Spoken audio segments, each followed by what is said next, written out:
So, you know, as I'm sure about it.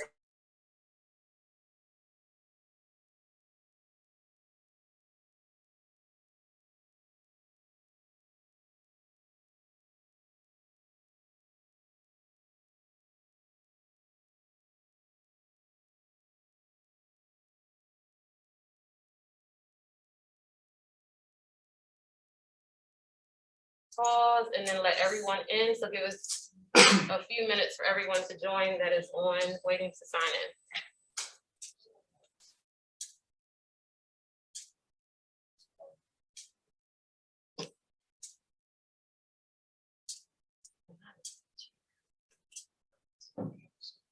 Very well, yeah, I know.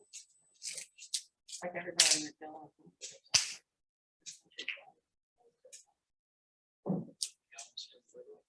We, were on spring break last week. Yeah.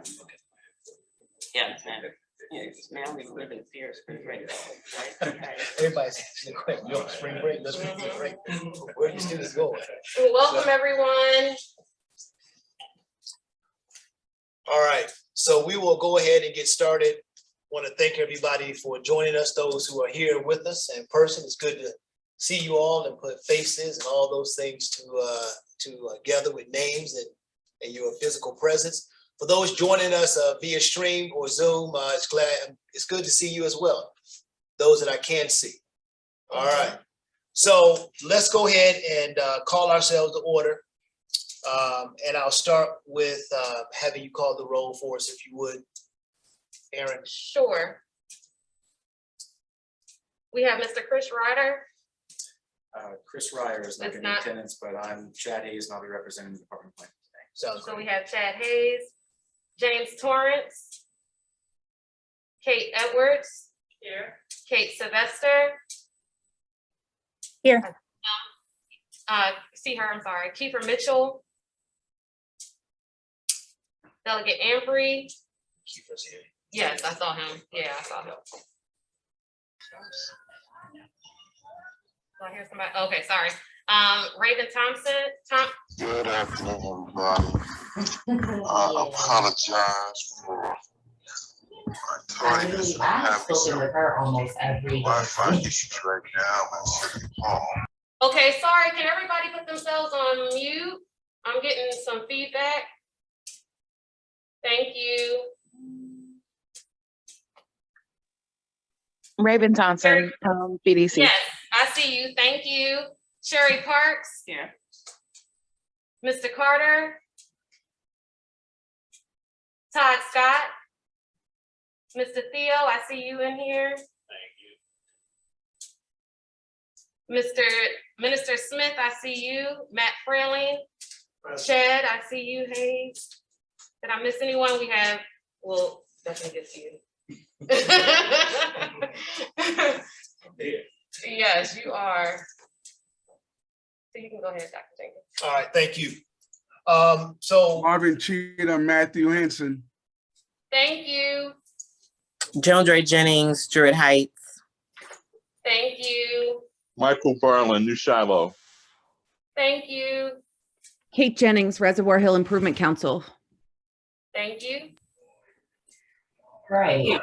Trayvon Hicks, Council President, Nick Mosby's office. Thank And I'm you. not sure. Sheena Ham, Office of Councilman James Torrance. Thank you.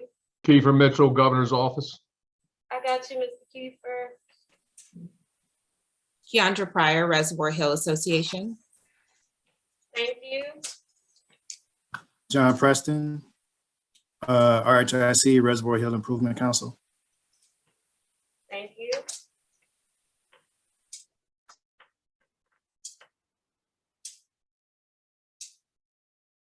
is that everyone is with us?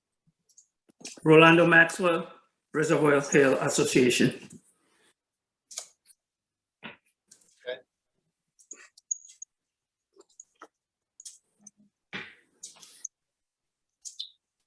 All right, if there's anyone else who joins us, please introduce yourself, or so we can make sure that we have you on our agenda for the minutes. So we have a guest with us who's gonna become a permanent fixture of our work. This is his first meeting, and I wanted to take the opportunity to introduce Mr. Williams. Chad comes to us from Nevada, Las Vegas, and but he is no stranger to the Washington, D.C., Baltimore area.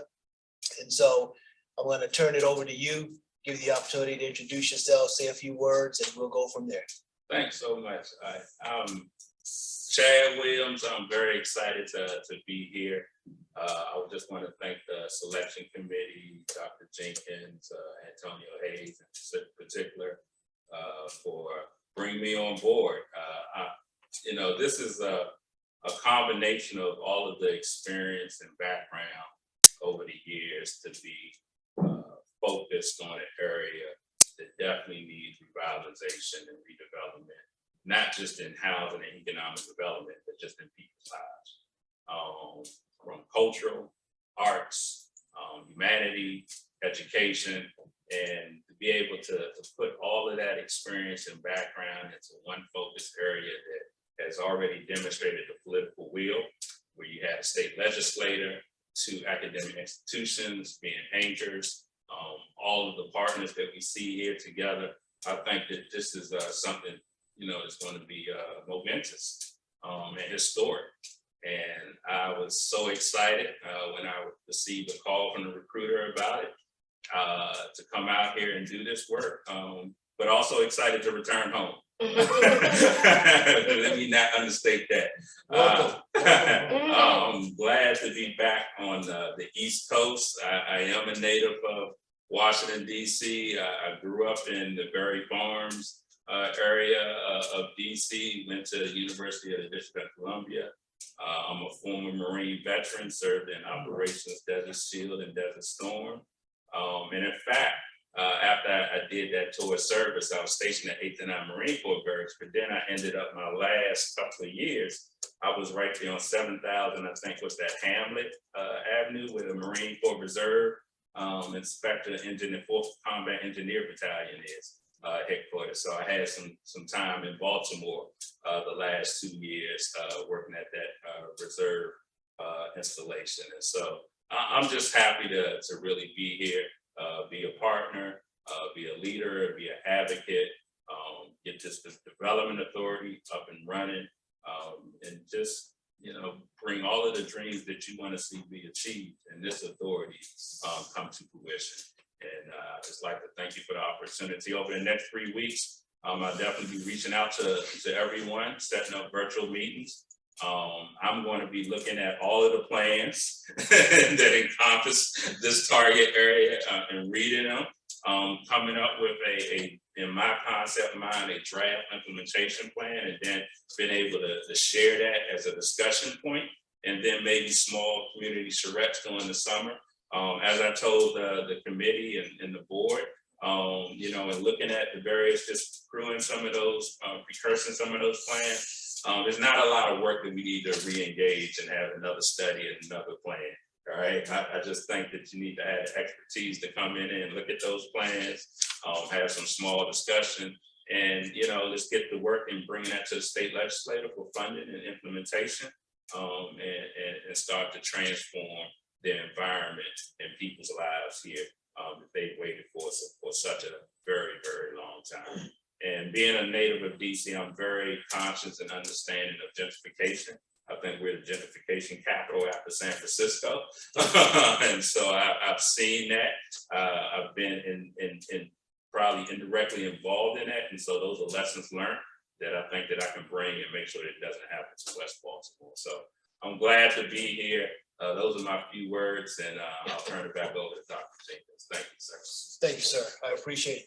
Any questions, comments from the committee who are with us, or anyone on Zoom?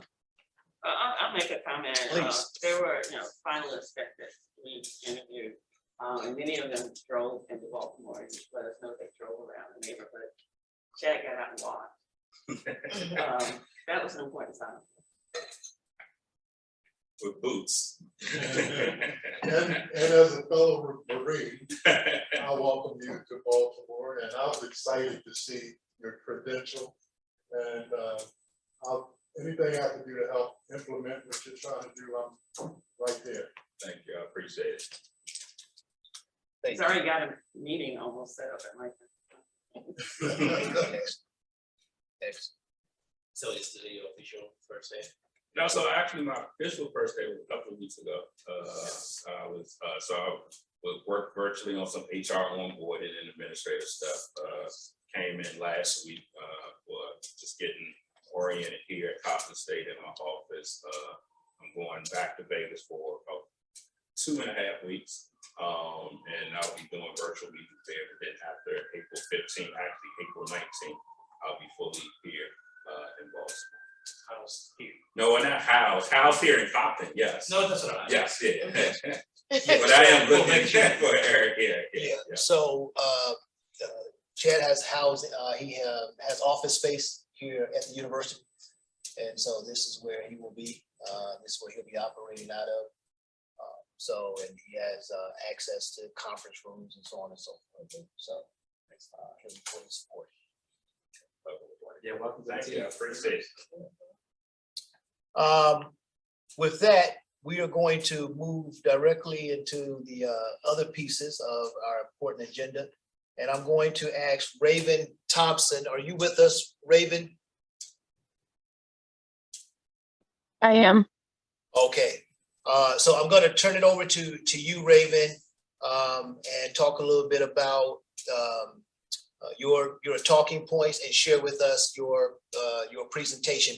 Is there anything we need to pull up on the screen for you, or? No, I wasn't aware I was presenting today. Okay, all right. So you may not be ready to present. I am not. Okay, all right. So Sorry about that. no, that is fine. So let me ask Chris, are you? It'll be Chad. Yeah, Chris is not in I attendance. mean, I was today, but looking I'm at happy- Chad and I said, Chris. Yes, I'd like to present on an initiative that the Department of Planning has been taking on for a number of years that I think is going to have a very big impact on West North Avenue. So when we talk about the number of plans in the area, I think this is going to be very applicable to you, Chad. So Inspire is an initiative that we launched in coordination with 21st Century Schools. So we all know of the 28 brand new schools we're going to have that are either being renovated or going to be rebuilt. And so the Department of Planning really wanted to leverage that close to $1 billion investment with an initiative that really looks at the surrounding neighborhoods. So Inspire stands for Investing in Neighborhoods and Schools to Promote Improvement, Revitalization, and Excellence.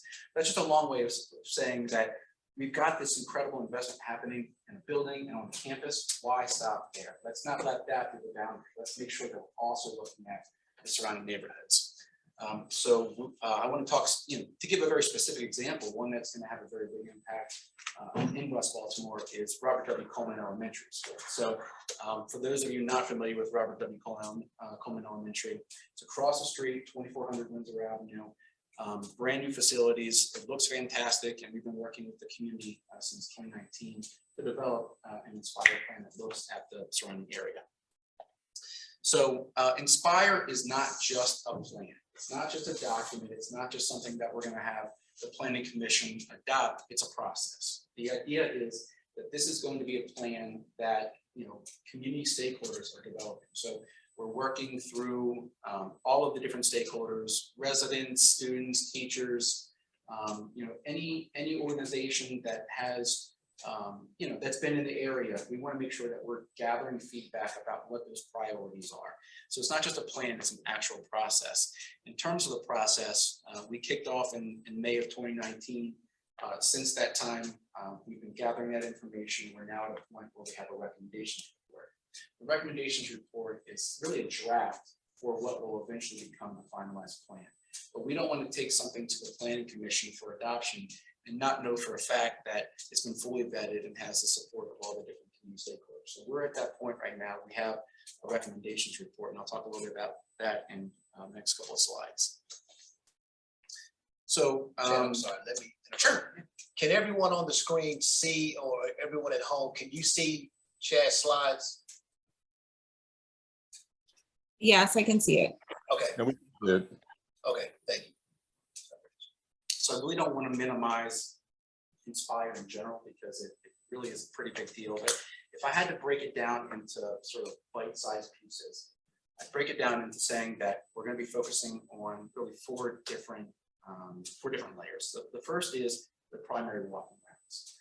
Now, the primary walking routes is pretty self-explanatory. This is the way that students are getting to and from school. And we want to make sure that that's the best experience possible for those students, right? So we're working with our colleagues at the Department of Transportation, incredible partners throughout this process, where we're actually doing an inventory of the conditions of the sidewalks, seeing where there are empty tree pits that have an opportunity for new trees, and even the potential for creating new tree pits to increase the tree canopy for there's primary walking routes. So that way, when students are walking on a hot day to and from school, they've got that canopy to protect them. Also addressing inadequate lighting, but just making sure that it's the best possible conditions for students while they're getting to and from school. We are now down to, I believe, only 6 remaining schools that have that still need the primary walking routes to be improved. Everything else at this point, there's primary walking routes, including Robert W. Coleman, has been completed to date. The second piece is the community project, and the community project is essentially a capital project that is created and developed by the community that we can implement relatively quickly. That's going to have a very big impact. And I'll give some examples on a later slide. But for Robert W. Coleman, we were looking at the 2100 block of Herbert Street to do some artistic installations, working with our partners at the Baltimore Office of Promotion in the Arts. So as I mentioned before, the recommendation report really sort of encapsulates the different recommendations that we have for the surrounding area. And once we have buy-in for that recommendation report, we move on to the finalized plan, which is a really more robust plan that we take to planning commission, seek adoption at that point, really focus on implementation. So as I mentioned before, with community projects, they really run the gamut. It's really up to the community what capital project they want to pursue. We've done art installations, we've done creation of urban gardens. That picture on the bottom right, that is 40 Lane. That's a connection that used to be in really bad shape, pedestrian alley that connects Liberty Heights Avenue to Forest Park High School. That was in really, really poor shape, and that bottom picture shows you finalized the implementation of what's actually there now. So having bollards preventing vehicles from accessing that pedestrian walkway, new lighting, new pavement. It's in much better shape now and is actually utilized by students for that connection. Whereas before, it because of the conditions. So just to give you a general sense of what we're talking about with the Inspire area, it's the quarter mile around the school. In a perfect world, we could look at 1 mile, 2 miles, but in terms of impact, we want to make sure that we're using our resources to the best of our ability. So we really focus on that quarter mile geography. In this case, it's a quarter mile around Robert W. Coleman as well as Frederick Douglass High School. And for the most part, that would be on Diamond Mall to the north, and the neighborhoods to the south and east would be the Robert W. Coleman community, Fulton Heights, and Whittier Monroe. So as I mentioned before, the recommendation report is really, it precedes the Inspire plan itself. It's a list of recommendations. And right now we have that recommendations report on our website where residents and stakeholders provide some feedback. If there's something missing, if there's something we got wrong, if there's something that needs to be tweaked, we want to get that feedback as much as possible. So that way, when we do have a plan that goes to planning commission, we know that we have full support for that plan. So I don't want to go through all of the different recommendations in the recommendation report, but I just want to give sort of a sense of the types of recommendations that we have in this recommendations report. So I'll go through some of them. One of them being that we really want to focus on reducing the number of vacant buildings around the school itself.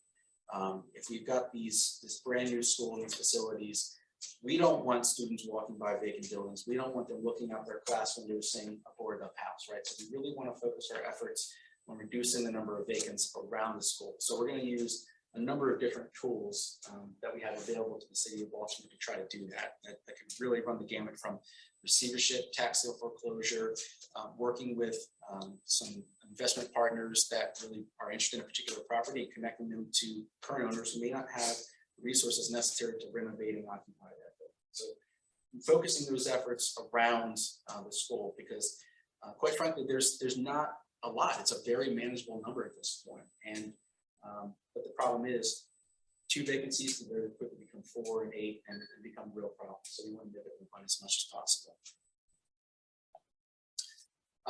The 2100 block of Herbert Street, which I mentioned earlier, where we're focusing our community project. If you're familiar with that block, it's an alley street. At one time, it was nothing but vacant homes. We work with our partners at the Department of Housing and Community Development, as well as our state partners at State DHCD, to remove the vacant buildings that once stood there. And now we've been very lucky to have some great partners with HCD, with DOT, with the Robert W. Coleman Community Organization, the Greater Mondawmin Coordinating Council, and Parks and People, and they really transformed that space into a really nice pocket park. The challenge right now is some of those lots are still privately owned, right? And we want to make sure that the city of Baltimore has full control over that entire space in perpetuity. And if we're going to make some decisions about long-term uses, if it's going to be transitioned to some other sort of use, or even maintained as permanent green space, we need to make sure that we have full control over that space. And that's why acquisitions are so necessary to take on the remaining privately owned parcels and get them into the city's inventory so we have control over that. So Chad, let me ask you this. Yeah. With regards to that aspect of it, how long do you think that process is going to take, or how long does it take? Right. So depends on the mechanism used, but typically tax sale foreclosure is pursued, and I'm guessing, Kate, it's around 3 years. Does that sound about right? Yeah, I was just trying to pull up code map to see if these were ones that we had actually started already. Okay. But generally it can be 2 to 3 years, but if they're already in progress, which I think this might be. Yep. Yeah, it would have been 2 to 3 years from when we had started that. So probably that's are the at least window. a year in. So Okay. we're looking at 1 to 2 years. So start to finish is 2 to 3 years Right. to acquire. Okay. Yep. And it's because, I mean, the challenge there is it goes through the courts. Sure, right. Yeah, and So we're actually much looking for progress. ways to shorten that process a lot, so we've been working with the courts, so hopefully going forward, we'll have new methods that won't take that long. Okay, that's where we're at right now. With the mayor's new initiative, will that help you guys? Definitely, that's part of what we're working on, the acquisition or there's a new tool called in-rem foreclosure.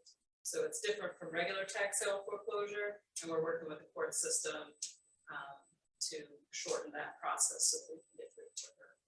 And then also with the ARPA announcement in some of our key areas, there'll be more investment in acquisition through what we call condemnation, which is another method of acquisition that can be faster, but it requires the money. So having some of that money will help speed up some of those. So we have different tools for different areas. It depends on our budget. Thank you all.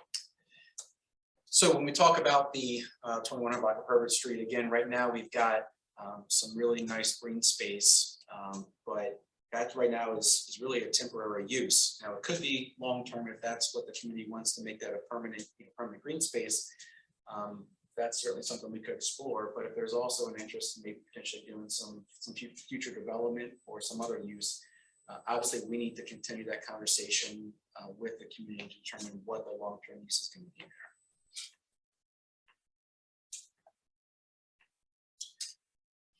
So again, talking about vacant buildings, there are some clusters that we really, that aren't necessarily across the street from the school, but definitely some clusters that we feel like we need to focus on that again could have some very big negative impacts if not addressed in the near term. So some of the blocks that the community identified as some priorities, 19 through 2100 blocks, I'm sorry, 19 to 2000 blocks of North Pentlow, as well as the 2100 block of North Smallwood Street on the west side. And just to clarify, for what you're looking on that map, It comes from an incredible tool that the Department of Housing and Community Development created, which is called Code Map. And Code Map has just a wealth of information on there. The different parcels that have that little red square, that represents a vacant building notice. So that's an actual vacant building. The ones that are that purplish pinkish color, that represents an owner occupied property. So you can see on this particular block, there's a number of homeowners that live there, and yet there's some five spots there that could potentially very much impact their quality of life. So just to give everybody sort of a key here of what we're looking at, Code Map, if you haven't had a chance to take a look at it, I highly recommend you do so. It's incredible. And while you're there, from a previous meeting, we were talking about the code map, and my understanding was that this area still needed some infilling on the code map. Needed some infilling on the code. That the details weren't all there, and that It was, yeah, I don't remember that. What type of details are in there? well, I remember a conversation when you said it was specifically need to work with the Port Authority to fill in, because things change. Yeah, so I think that's not necessarily the information that's on Code Map, but we talked about in that same meeting where we did the review of Code Map, we also talked about our kind of implementation strategies that we've worked on in some parts of North Avenue and also in our impact investment areas.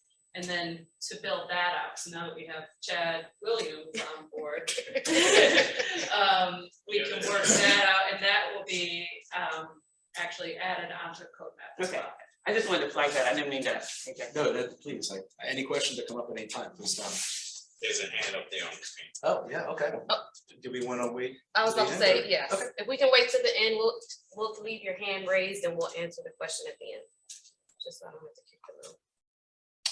All right, so there are, if you're familiar with the Robert W. Coleman area, the area closest to the school in terms of level of vacancy and rate of homeownership, very high rate of homeownership and pretty low rate of vacancy. But as you make your way a little further southwest, all of a sudden the conditions change a bit, especially as you get closer to West North Avenue. And so in terms of limited resources and trying to be as strategic as possible, residents have identified the block that's bounded by Smallwood, Clifton, Pulaski, and Walbrook to really do a much bigger deep dive. Instead of just saying, okay, let's pursue all receivership there, or let's pursue all demolition there, really doing a deep dive and looking at what the full suite of tools are available. So maybe there are homeowners there that need some assistance to address some of the HVAC problems they have, or they might have a front porch that's in poor condition if they need some assistance to try to to fix that up. Using the full suite of tools to really do a comprehensive look at this one square block, because quite frankly, this is the transitional block. This is the block where you start to see the strength start to sort of wane a little bit as you get closer to West North Avenue. And using that healthy neighborhoods approach, you build from strength, right? And if there's a transitional block where we can strengthen that, then that's going to give us the ability to move even further east and move even further south, right? But if you're going to build from strength, this is the block to do that. So looking at the square block bounded by Smallwood, Clifton, Pulaski, and Walbrook, and really doing a comprehensive housing strategy for that square block. You said healthy neighborhood strategy. That you designated that healthy neighborhood? So healthy neighborhoods actually is designated in the Greater Mount Diamond area, but these blocks right here are not target blocks. Healthy neighborhoods target blocks. They're not healthy neighborhoods target blocks. I just want to become a target block. That designation would actually come through Healthy Neighborhoods Incorporated. Yeah. And then also in terms of, we've got an incredible organization in the Maryland Volunteer Lawyer Service. And the reason I say that is because many of the vacancies that we have throughout the city of Baltimore happen because we have homeowners that don't necessarily have a clear directive of where that property goes upon their passing, right? And so if somebody passes and the family members aren't entirely clear about who that gets passed down to, or maybe there's not even family members to pass that property down to. We're stuck with these properties that sit vacant for multiple years and yet still have the name of somebody that's deceased as the owner. And so the Maryland Volunteer Lawyer Service they have a program called My Home, My Deed, My Legacy, where they can actually help homeowners create that directive or that will that clearly states who the property is going to pass down to upon their passing. So one of our recommendations probably throughout the entire Aspire program is to try to connect as many residents to this program as possible, because it's a free service that they're able to take advantage of. And again, at that, because they're able to take advantage of that service upon their passing, to be very clear who that property is going to pass down to. So that way we're not stuck with these zombie homes that have a deceased owner and they sit vacant for many, many years. So one of the strong recommendations that we have through most of our Inspire plans is to try to connect residents to that service. To leading, sort of transitioning from housing to transportation, we've been working with our partners at DOT to look at some opportunities for some traffic calming measures. There are some blocks in the Robert W. Coleman area highlighted here: Betlow, Walbrook, Bellow, Clifton, and Pulaski, Norbrook, to really just evaluate the potential of having always stops at those intersections. That way it's very clear when you get to that intersection that everybody's forced to stop, as opposed to having a vehicle to have the ability to gather speed and maybe going a little bit too fast in the area. So having that always stop is a great traffic calming measure and make it a better pedestrian experience for our students that are walking to and from school. Also looking at the potential of doing additional speed humps on Windsor Avenue. So as I mentioned before, the school is actually located at 2400 Windsor Avenue. Right now there are speed humps. There are 3 speed humps on Windsor Avenue, but there's a bit of a gap between some of them. So we're again working with our partners at DOT to identify maybe the potential to add 1 or 2 additional speed humps to really slow traffic down and make it a better experience for our students. And then also looking at, in terms of public transportation, we have many bus stops throughout the area that either have no benches at all, or ones that have a bench but no covered shelter. And that, obviously on a hot day or a day when we have some inclement weather, that's not the ideal scenario for somebody who's waiting to get on the bus. So we've identified some potential locations that we'd like our partners at MTA to explore the potential of having covered bus shelters in the area. And then also looking on Glens Falls Parkway, having some dedicated signals for left turning vehicles. Glens Falls Parkway obviously is a very high priority, but we want to make it as safe as possible. So there are some locations where there may be an opportunity for some signalized turns to make it safer for those vehicles that are trying to make a left turn into the neighborhood. And then also, as I mentioned before, we're working with BOPA, Baltimore Office of Promotion of the Arts, to do some art installations on the 2100 block of Herbert Street, but there's also an opportunity to do additional art installations if that's what the community would like to pursue. So we want to make sure that we keep that ball rolling and work with BOPA to maybe do some additional art installations in the Inspire Quarter Mile area. And then finally, we want to work with the Robert W. Coleman Community Organization as well as the Greater Endowment Coordinating Council to potentially create some welcome packets. So when residents move into the area, they may have some questions about, when's my trash day, or when does the community association meet? And it'd be great if they were welcomed, within the first week of moving in with a nice welcome packet that sort of details all that information and really start off on the right foot and welcoming that resident to the area.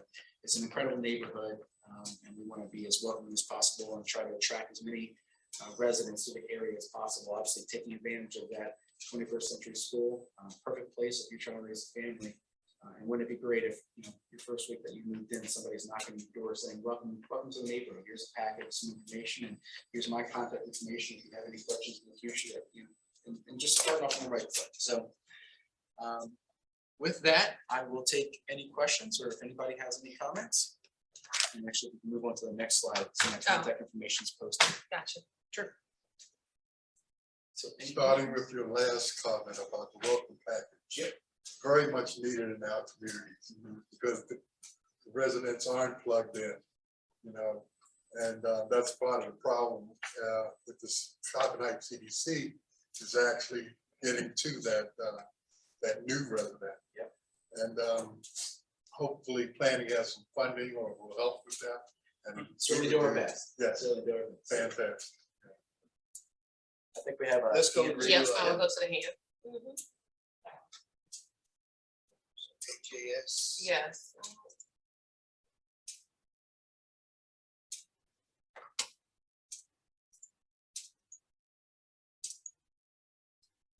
AJS, can you unmute yourself? I'm on the city street, so I don't know if you can hear me very well.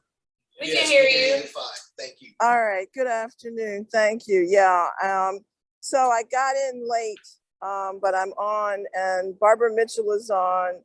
And I have a lot of questions. I'm trying to play catch up concerning, I put a question in the chat.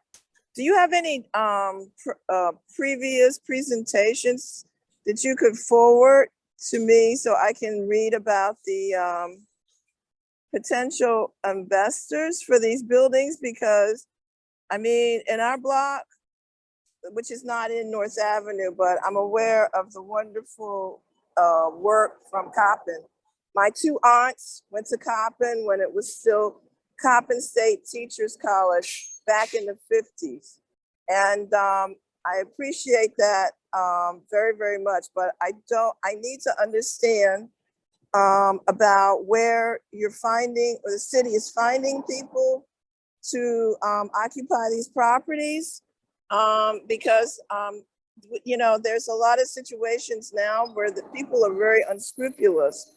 So we have people in our neighborhood now that are just disrespectful of our community, and they don't really communicate with us. And I'm very, very concerned about creating an additional, another layer on that. I heard you mention transportation, but I had to get off my first bus. So I did not clearly, you know, I was not present for the entire presentation because I do have statements about transportation issues. I mean, for one, it's very discerning. My sister and I come in, we can't get a cab to come to our home. And that should not be happening like that, but that's another story. So I'll just start with what I saw on the agenda when you were talking about vacant buildings. So let's, I can. yeah, let me turn it back over to you, Chad. Yeah, I'd love to say a few words about that. Okay. I think what you're saying really highlights the importance of mission-driven developers. I think that what you're saying couldn't be more applicable to what we're talking about right now. We are really, really lucky throughout the city of Baltimore, in particular in West Baltimore, to have some incredible organizations, and I don't want to embarrass them, and I also don't want to mention one or two because I'm going to miss 10 others that you know, may be offended that I don't mention them as well.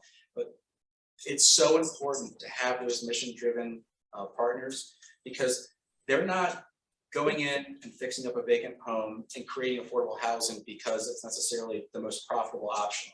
There are many more profitable options when you're talking about renovating a vacant home. But when you have those mission-driven organizations, they're not doing it for profit. They're doing it because that's what's best for the neighborhood. And in my opinion, that's where our focus has been and should continue to be, to do our very best towards those mission-driven organizations because they are making such an incredible impact in many of our neighborhoods throughout West Baltimore. Where do they have other areas where we can go and look and see in those communities what they've done? Are they from inside West Baltimore or where are they from? I mean, what is their background and what makes them, I heard about a friend of mine who lives off of Emerson Avenue, and I believe it's a smaller family that are fixing up houses a bit at a time. And I'm getting the impression, I don't know, is this some sort of nonprofit organized for tax credit purposes? Because please excuse me for being cynical. I've been working with an attorney on a case right now where, you know, there's a network of parties set up as nonprofit, and they don't maintain the property. So I'm very interested if you can forward any of their information so that we can go and see how, you know, they're doing in other places. And this is, do they have a good track record working with the community and listening and being receptive? Yeah, if you want to contact me directly, I'd be happy to talk further about it. My contact information, you can reach me at 410-396. Well, I'm standing at a bus stop, but I did try to call you once.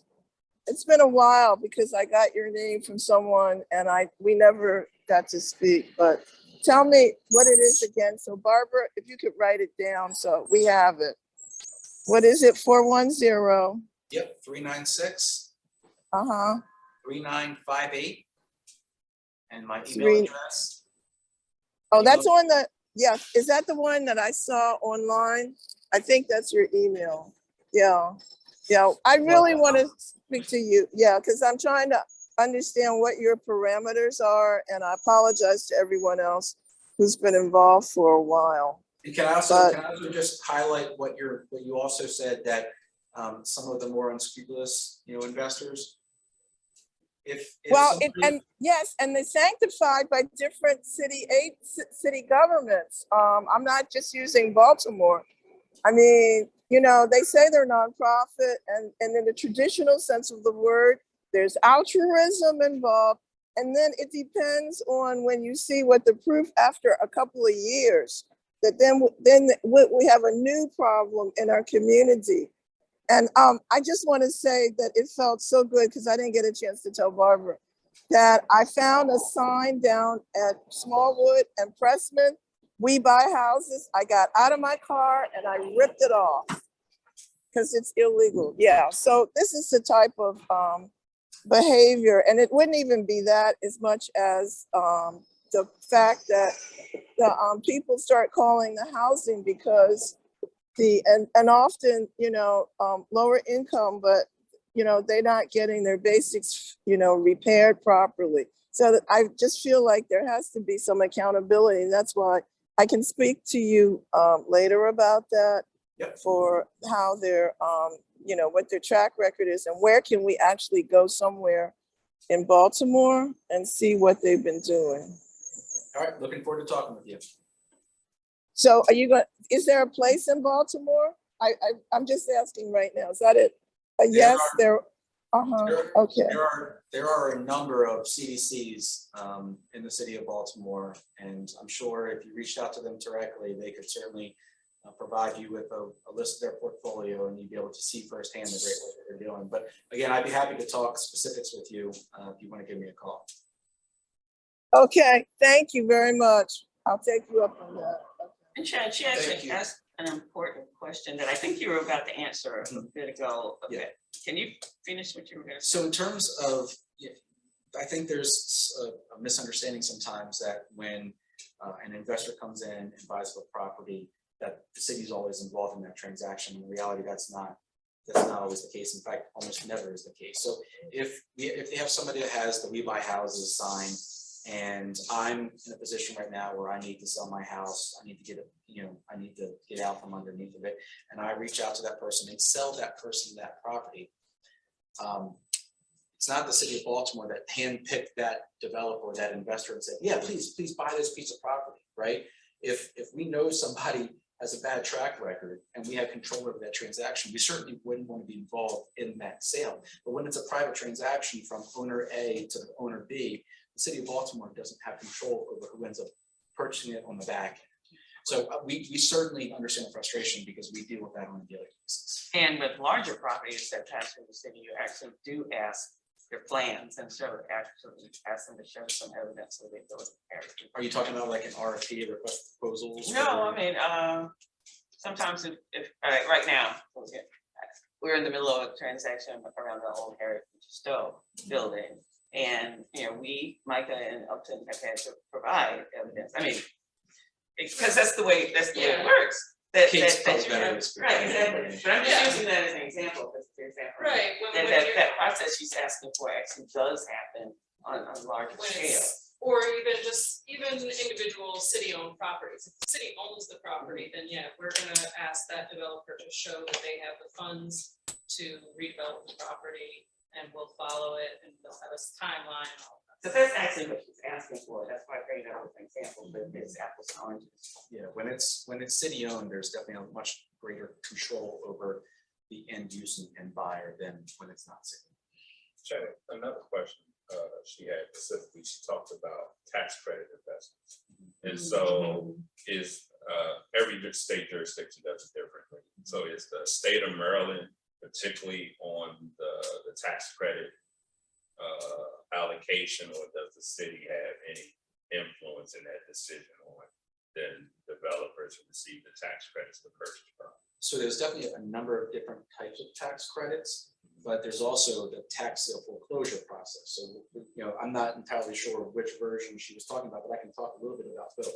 So when we're talking about tax sale foreclosure, if somebody has a lien on the property and goes to tax sale, an investor could actually buy that tax lien certificate, and they would have the ability to charge interest on that for the property owner up to 18%. Is that right? Up to 18%, where that property owner would have to pay back the debt plus 18%. Or if they're unable to do so, then the purchase of the tax lien certificate would have the ability to foreclose on that property and eventually become the owner. That's correct. Yep. Yeah. But in terms of tax credits, obviously there's city credits and there's state credits. There's a number of different types of tax credits that are available. And I would say that, you know, those tax credits on the city and state level have been pretty effective in trying to get some of our larger development projects to become financially feasible. Comment for my partner here, Chad. As we build the reports and the series of recommendations, I think it's always great, but remember there is going to be a point where when it comes to implementation, money would be literally the defining factor. And how are we preparing ourselves? How does fire provide getting some capital dollars into the mix? Because eventually it will get down to this, especially when it comes to transportation dollars. Looking for any penny we can find, do everything everywhere, but how do you envision getting from some sort of planning exercise all the way to strategies and recommendations? And then when we get to the other chat, and we think about implementing some of the work, how do you have any sense of how we? Yeah, I mean, so I could give you multiple examples. So when we're talking about transportation projects, we actually have dedicated Inspire funds from the capital improvement program that we've been able to provide to the Department of Transportation for the primary walking routes, some funding that's been able to address some crosswalks and some specific DOT projects. So I mentioned that 40 lane project earlier. We were able to use a combination of Inspire funds as well as local impact aid to fund that project that the Department of Transportation implemented. But there's also a number of different recommendations in all of our Inspire plans that don't necessarily have a pot of money attached to it. So we try to find every mechanism possible, every funding source possible to be able to do that type of work. So I'll give you a great example.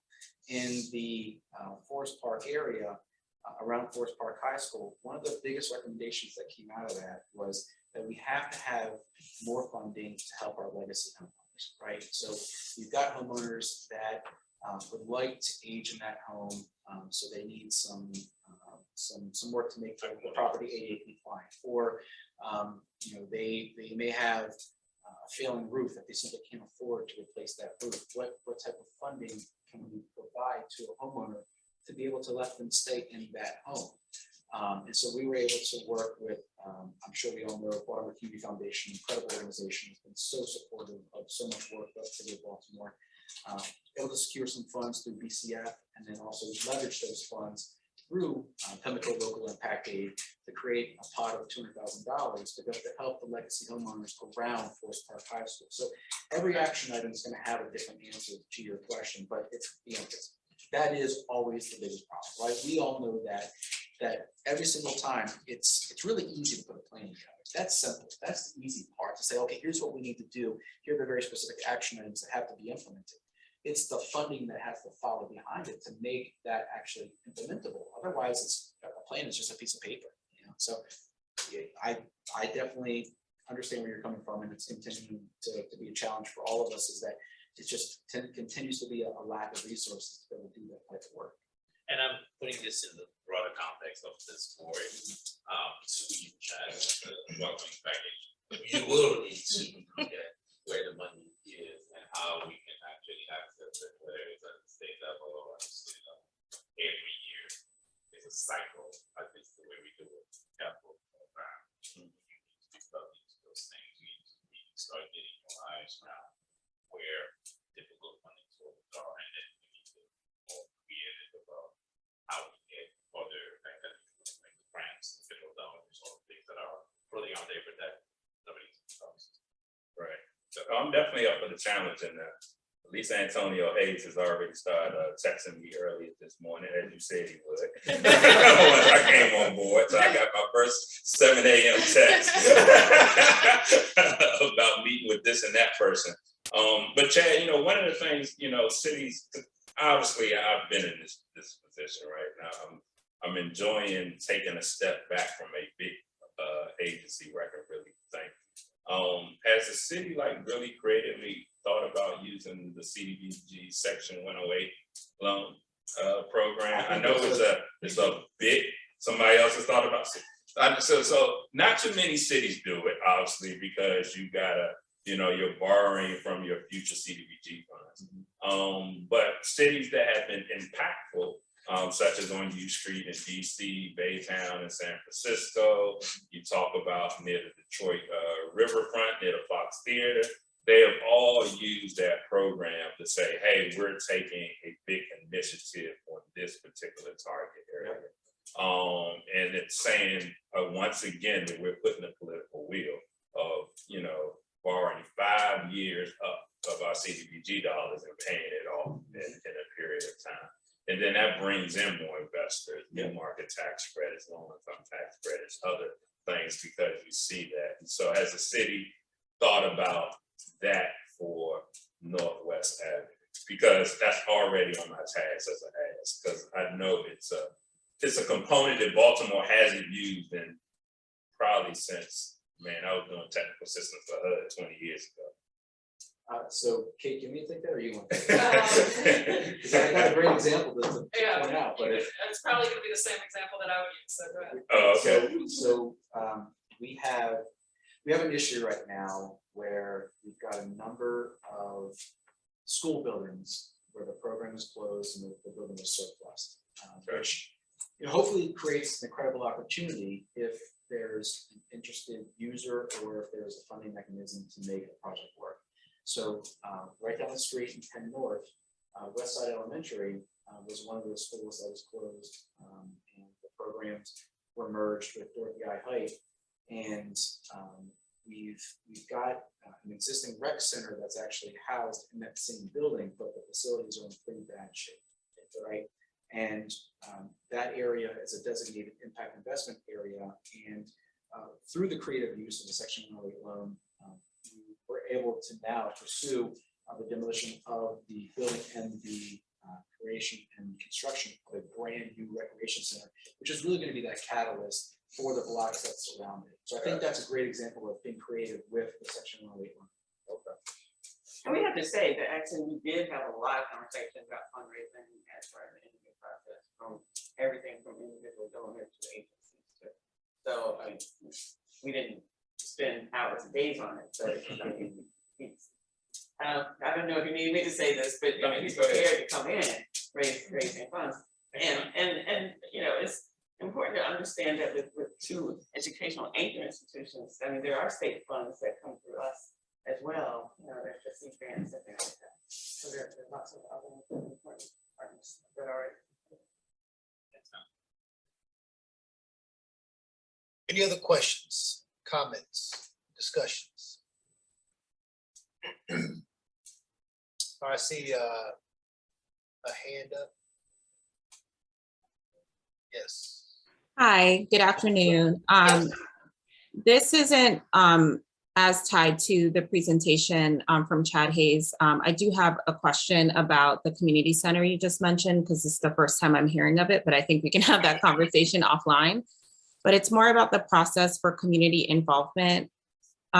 Is there a possibility that these meetings can include an agenda for community members? Because it's hard to track where the conversation is going and what the goal of the meeting is without an agenda. Or and it would be really helpful, I think, for community members to understand why it's important to join these meetings and listen into them if there is stated goals. So that's just a recommendation overall for the meeting. It'd be really helpful. Secondly, it would be really nice to understand what this particular Inspire plan, how it's connected to the overall plan for North Avenue. I'm from the Reservoir Hill community, and we went through an Inspire plan process with our elementary school. And we're also obviously connected to the North Avenue corridor. So it would just be helpful to understand how this connects to the overall plan. And so that we can have insight onto how this will be going on and in connection with the conversation for the next 12 or so months.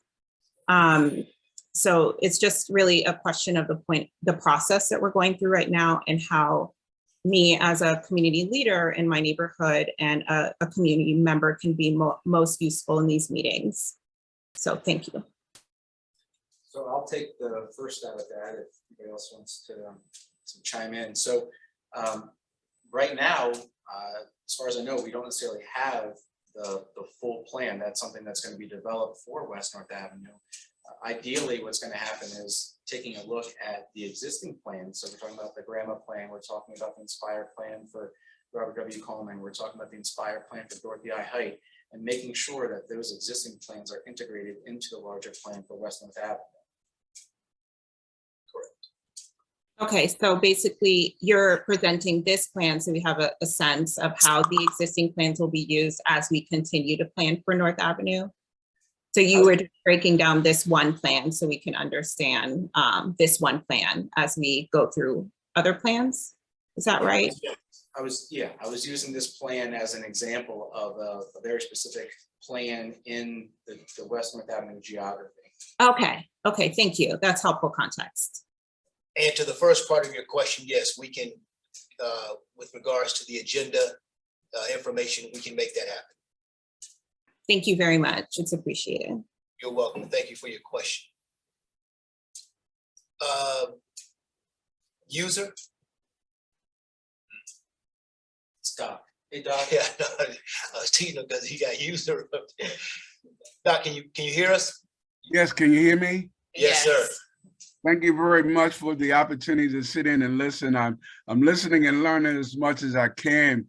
I am a bit concerned that at least 2, if not 3, if not 4 of the presidents that have part of their communities on West North Avenue not only were not listed on your list, but I'm not hearing and seeing them in these meetings. I want to help as much as I can.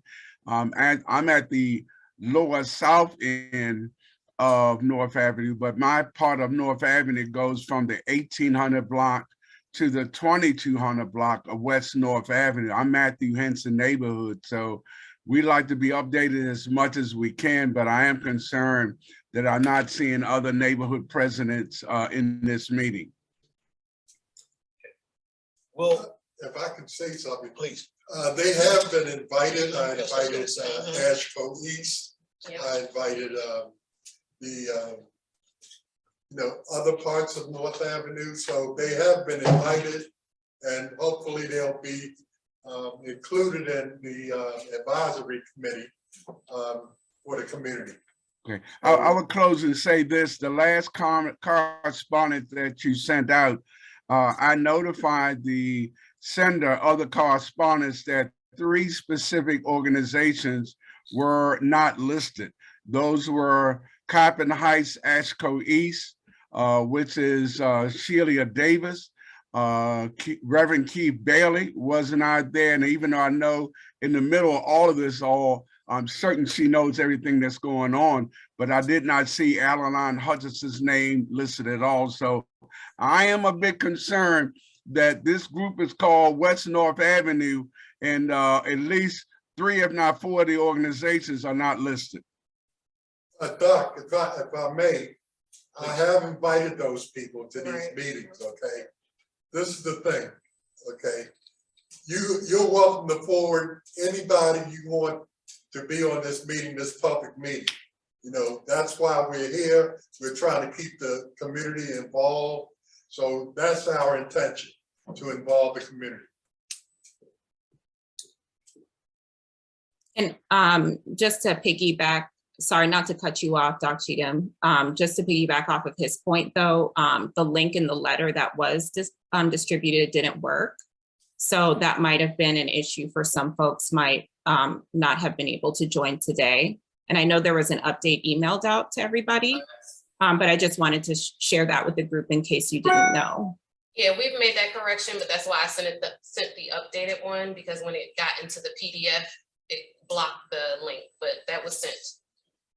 But what we will do is, based on the conversation we're having, we'll double down on making sure that we're getting the information out, and we are encouraging folks to be a part of the overall conversation. You know, it is important, and we want folks to participate. So we'll double down on making sure that we can continue to make inroads there. And this is down in the weeds, but there is a plan for an enhanced web presence. Correct. All that information. Yes. Yeah, purchased a Maine recently. So yeah, all that.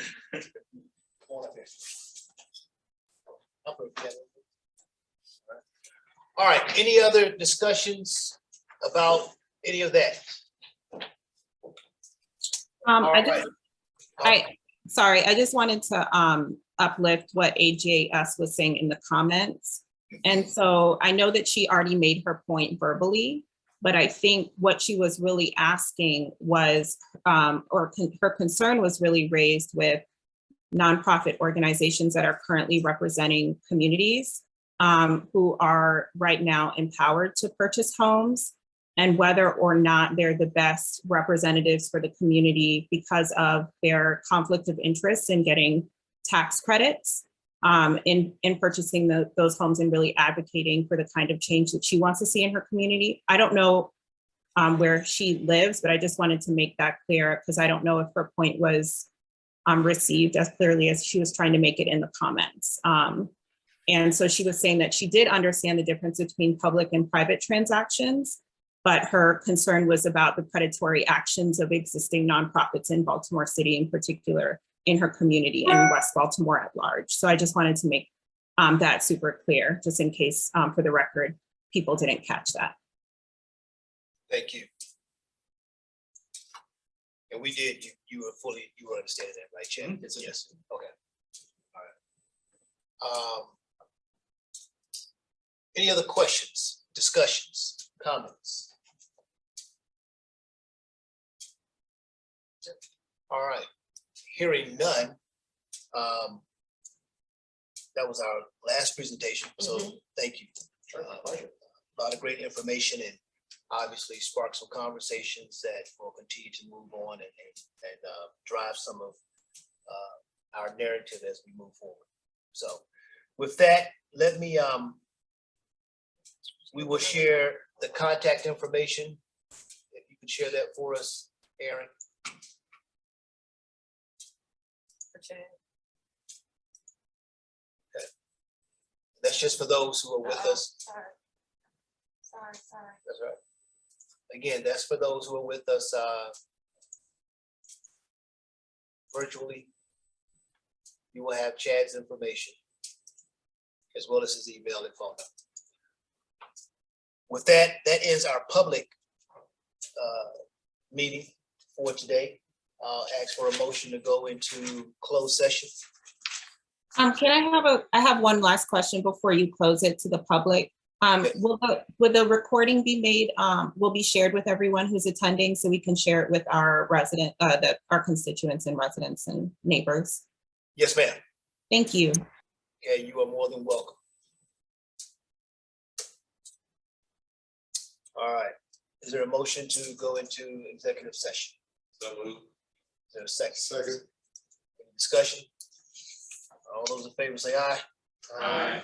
All right, we are now going to move into closed session. I want to thank the public for participating. And we look forward to talking with you all in the near future.